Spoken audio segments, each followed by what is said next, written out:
Hello বন্ধুরা, আমি আজকে চলে এসেছি নতুন আরেকটা ভিডিও নিয়ে। এটা আমি একটা হেয়ার অয়েল রেডি করব। এটার জন্য আমি প্রথমে নেব মেথি, নেব কারি পাতা, অমলকি আর একটা টুকরা অ্যালোভেরা আর কিছু নিম পাতা। আমি এটার জন্য একটা হেয়ার অয়েল নিয়েছি। আমি নিয়েছি Vatika hair oil. Vatika hair অয়েলটাকে আমি একটা বাটিতে নিয়ে নেব, যেটার মধ্যে আমি জাল দেব। এরপরে এটার মধ্যে একটু অমলকিগুলিকে আগে থেকে দিয়ে দিয়েছি। একটু সময় অমলকিটা 30 মিনিটসের মতো হয়ে গেছে। এরপরে এই তেলটার মধ্যে আমি একে একে করে সবগুলি দিয়ে দেব। প্রথমে দিয়েছি কারি পাতা, এরপর এটার মধ্যে দেব নিম পাতা। নিম পাতা একটু একটু করে দিয়েছি। নিম পাতাটা দেওয়ার পর এখন আমি এটার মধ্যে অ্যাড করব মেথিটা। মেথিটাকেও আস্তে আস্তে করে দিয়ে দিয়েছি। আচ্ছা, বলে রাখি, অ্যালোভেরাটাকে কিন্তু আমি এইভাবে দেব না, এটাকে একটু চামিচ দিয়ে চেঁচে একটা বাটিতে করে নিয়েছি। এরপর এই যে এটাকে আমি এটার মধ্যে তেলটার মধ্যে ঢেলে দেব। সবগুলি একটু একটু করে সবগুলি আমি দিয়ে দিয়েছি। এরপর এটাকে আমি চুলার মধ্যে হালকা আঁচে বসিয়ে দেব। এই যে আমি চলে এসেছি চুলার কাছে।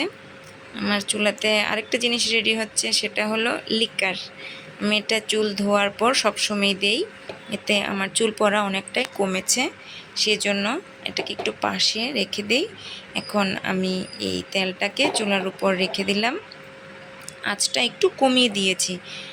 এটাকে অনেক এটাই তেলটা না অনেকটা এফেক্টিভ, ঠিক আছে, চুল পড়া অনেকটাই কমে যায়। আপনারা ইউজ করতে পারেন আমার সাথে। যদি ভালো লেগে থাকে প্লিজ চ্যানেলটাকে সাবস্ক্রাইব করে দেবেন আর একটু লাইক বাটনটাও প্রেস করে দেবেন। এরপর এটাকে একটু পর পর আমি নাড়ছি, আঁচটাকে একটু বাড়াচ্ছি, একটু কমাচ্ছি, এরকম অ্যাডজাস্ট করছি একটু একটু করে, নয়তো আবার যদি বেশি আঁচ হয়ে যায় এটাতে ধোঁয়া উঠে যায়। এরপর আমি এটাকে একটু কমিয়ে দিয়েছি।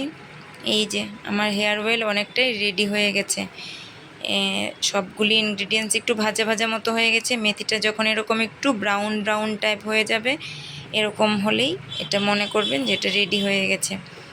আর হেয়ার অয়েলটা তো যেটা নিয়েছিলাম সেটা ছিল হোয়াইট, এটা এখন একটু গ্রিনিশ টাইপ হয়ে গেছে, তাহলেই বুঝবেন যে হয়ে গেছে এটা।